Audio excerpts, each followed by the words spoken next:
दोस्तों आप देख रहे हैं मेरे पीछे कुछ बैटरियां रखी हैं। 200 एच की बैटरी है, 165 एच की बैटरी है, 150 एच की बैटरी है।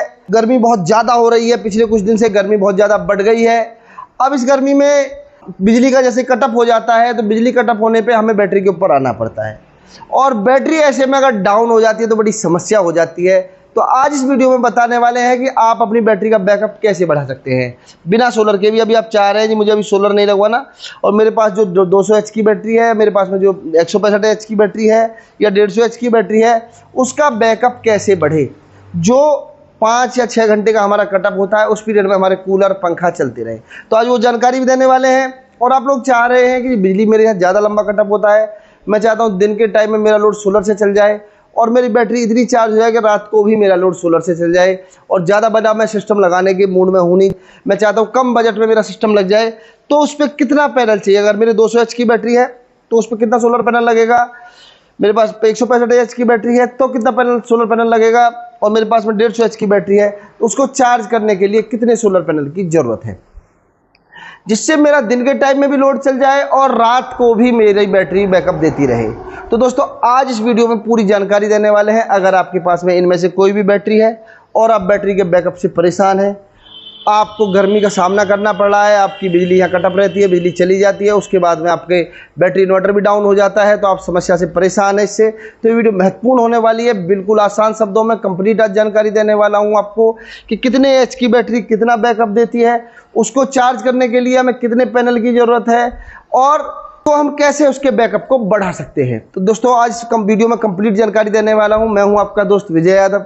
चैनल पर आप नए हैं, चैनल को आपने सब्सक्राइब नहीं किया है तो चैनल को सब्सक्राइब कर ले, बेल आइकॉन भी दबा दें जिससे आने वाली प्रत्येक वीडियो की नोटिफिकेशन आप लोगों को मिलती रहे। दोस्तों आते हैं अपने टॉपिक पर बिल्कुल समय ना गंवाते हुए। ये देख रहे हैं 200 एच की बैटरी है और 200 एच की बैटरी को कितना बैकअप देना चाहिए।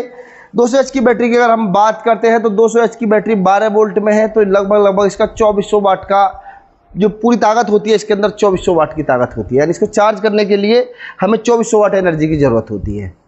यानी कि 12 वोल्ट की बैटरी है और हमारा 200 एम्पियर है तो 12 की 200 में मल्टीप्लाई कर देंगे तो 2400 आ जाएगा। यानी 2400 वाट की एनर्जी से ये बैटरी चार्ज होगी। वहीं बात कर लेते हैं 165 एच की बैटरी की। तो 165 एच की बैटरी की अगर हम बात करते हैं तो 165 में अगर हम 12 की मल्टीप्लाई करते हैं तो 1980 वाट, यानी कि इसको चार्ज करने के लिए हमें 1980 वाट चाहिए। और वहीं बात कर लेते हैं 150 एच की बैटरी की। तो 150 एच की बैटरी की अगर हम बात कर लेते हैं तो ये हो जाती है 1800 वाट, यानी इसे चार्ज करने के लिए हमें 1800 वाट एनर्जी की ज़रूरत है। अब आपका क्वेश्चन होगा जी ये बैकअप कितना देने वाली है, ये 2400 वाट का बैकअप देगी? तो मेरा आंसर होगा नहीं, ये 2400 वाट का माइलेज आपको नहीं देने वाली है। इसका क्या होता है कि 30 से 40% तक का ये बैटरी अपने पास में रख लेती है अगली बार चार्ज होने के लिए। अब अगर आपके पास में 200 एच बैटरी है तो आप कितना पैनल लें, पहले ये क्वेश्चन का आंसर दे देता हूँ। उसके बाद में फिर ये भी आपको ट्रिक बताऊंगा कि आप अभी पैनल नहीं लेना चाहते हैं और अपना बैटरी का माइलेज बढ़ाना चाहते हैं तो कैसे माइलेज इनका बढ़ सकता है, तो वो भी आपको बताने वाले कैसे इसका बैकअप बढ़ सकता है। तो पहले बात कर लेते हैं 200 एच की बैटरी अगर आपके पास में है, आपके इन्वर्टर पे 200 एच की बैटरी लगी हुई है, सिंगल बैटरी का इन्वर्टर है, दिन में कटअप ज़्यादा रहता है, आप चाह रहे हैं जी मैं तो सोलर की तरफ चला जाऊँ और बिजली से छुटकारा ही हो जाए, मुझे बिजली की ज़रूरत ही नहीं है, क्योंकि बिजली का बिल भी बहुत ज़्यादा आता है, उसके साथ बार बार जाती रहती है और जब हमें ज़रूरत होती है तब बिजली आती नहीं। दिन के टाइम में हमें ज़रूरत है उस समय बिजली नहीं आती, शाम को हम सोने जा रहे हैं उस समय बिजली नहीं आती, तो फिर बिजली का बिल भी हम दें, उसके बाद में गर्मी में मरे तो हम क्यों बिजली का बिल दें।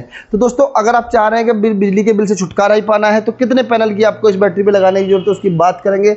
तो देखिए मैंने बताया 2400 वाट के को चार्ज करने के लिए बैटरी को, और अब दिन में आप लोड भी चलाएंगे तो कम से कम आप देखेंगे भाई आपका 200 वाट 250 वाट अगर दिन में लोड भी चल रहा है तो मेरे हिसाब से आप कम से कम इस बैटरी पे लगा सकते हैं 800 वाट पैनल, यानी कि 400 वाट पैनल तो हमें इसे चार्जिंग के लिए चाहिए। नॉर्मली हम जो मानते हैं सोलर की जो चार्जिंग का पीक पॉइंट होता है वो लगभग 6 घंटे का होता है, लगभग 6 घंटे अच्छी धूप रहती है तो 6 घंटे में ज़्यादा अच्छी चार्जिंग होती है।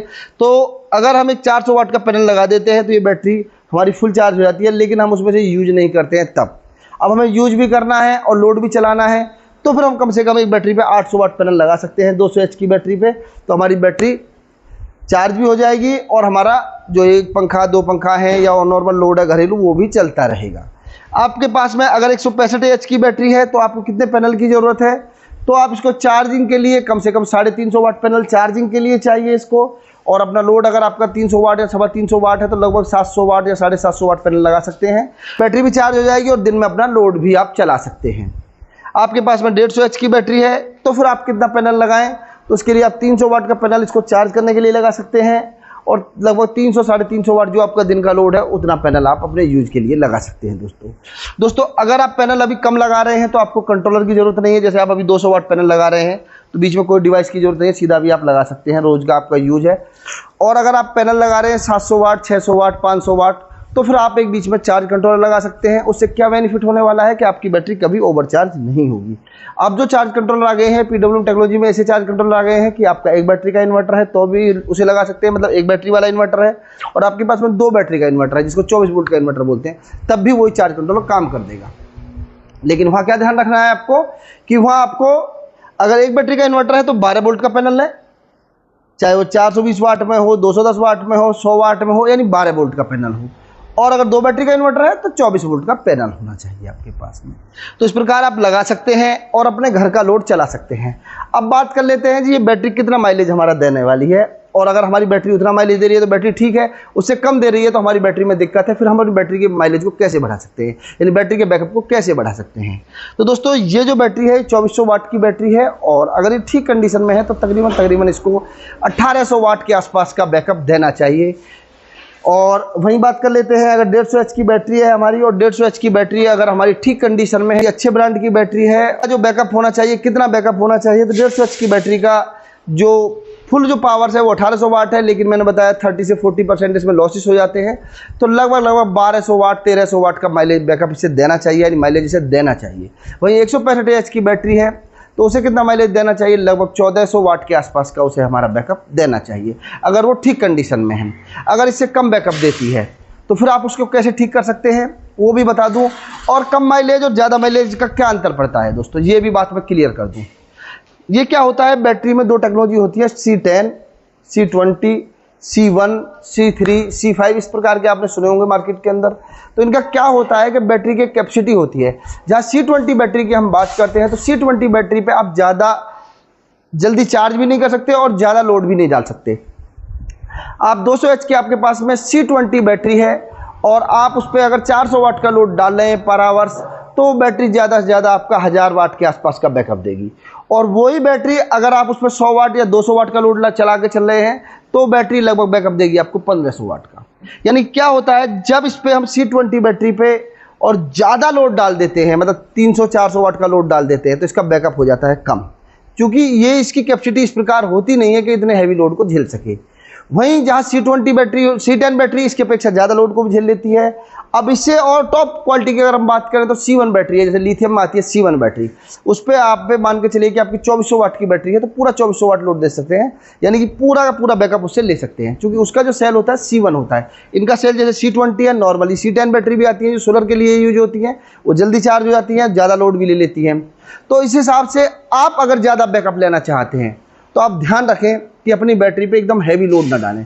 कुछ लोग क्या करते हैं, जैसे बिजली चली जाती है तो अननेसेसरी फ्रीज भी चल रहा है और भी मतलब कि ज़्यादा लोड हैवी वाली चीज़ें चला ली, बोली तो इतना बैकअप देगी और बैटरी आपकी जल्दी डाउन हो जाती है।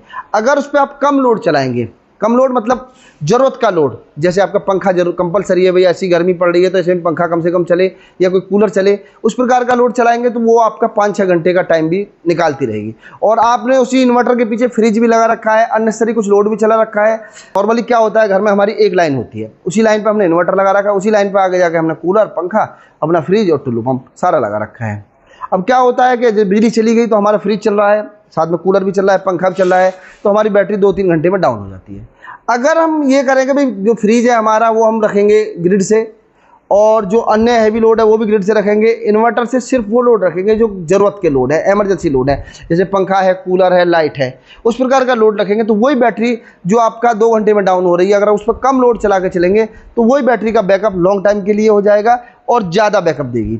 उसके साथ साथ ध्यान रखें कि अपनी बैटरी अगर रोज़ सीटी मारती है, रोज़ अगर आपकी बैटरी डाउन होती है तो बैटरी की ग्रेविटी डाउन हो जाती है। जैसे आपकी बैटरी रोज़, आज इन्वर्टर डाउन हो गया तो लोग क्या सोचते हैं, भाई अब इन्वर्टर हमारा पंखा कूलर पर डाउन हुआ तो अभी ऐसा कर लीजिए कि पंखा बंद कर, कूलर बंद कर दीजिए, पंखा चला लीजिए, फिर ये आध घंटे पंखे को चला देगी, फिर जब पंखा पे भी डाउन हो जाएगा बोलिए अब यार पंखा पे डाउन होगी, अब लाइट वाइट सब बंद कर दो, मोबाइल तो चार्ज कर लो कम से कम, तो बैटरी पहुँच जाती है डीप में और डीप में पहुंचने में बैटरी फिर नॉर्मली इन्वर्टर से नहीं उठ पाती है। अगर रेगुलर 2 4 5 बार डीप में पहुंच जाती है तो उसका बैकअप हो जाता है बहुत कम। तो ध्यान रखें कि बैटरी हमारी डीप में ना जाए। उसके साथ साथ कुछ लोग डीसी पंखे का प्रयोग करते हैं, जैसे बैटरी वाले पंखे हैं। तो बैटरी वाले पंखा क्या है कि उसे बहुत कम एम्पियर भी मिलते रहते हैं, बहुत कम बैकअप भी मिलता रहता है, फिर भी वो घूमता रहता है और बैटरी को बिल्कुल जीरो तक पहुंचा देता है।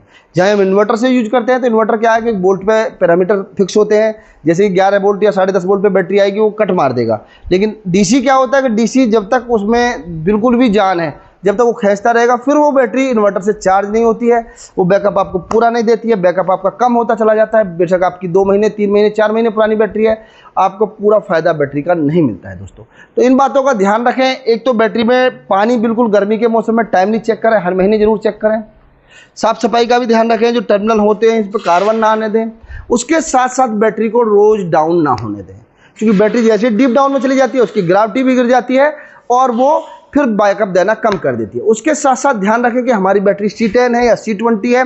अगर आपके पास में C20 बैटरी है या C10 बैटरी है तो उसी हिसाब से उस पर ज़्यादा लोड ना चलाएं, इमरजेंसी कंडीशन को छोड़ते हुए। इमरजेंसी कंडीशन में ज़्यादा लोड चलाएं तो फिर वो ज़्यादा अच्छा बैकअप देगी, ज़्यादा अच्छा माइलेज देगी और लॉन्ग टाइम तक आपका साथ निभाएगी। तो दोस्तों, अगर ये जानकारी आपको अच्छी लगी हो तो इस वीडियो को शेयर जरूर करें, लाइक करें। चैनल पर नए हैं, चैनल को आपने सब्सक्राइब नहीं किया है तो चैनल को सब्सक्राइब कर लें। और अगर ये वीडियो आप देख रहे हैं फेसबुक पेज पे तो मेरे पेज को फॉलो कर लें। इस पेज पर मैं नई नई जानकारियाँ टेक्नोलॉजी संबंधित देता रहता हूँ फ्री ऑफ कॉस्ट। तो दोस्तों, मिलते हैं अगली वीडियो में। जब तक के लिए नमस्कार। मेरी वीडियो में आप अंत तक रहे उसके लिए आपका बहुत बहुत धन्यवाद।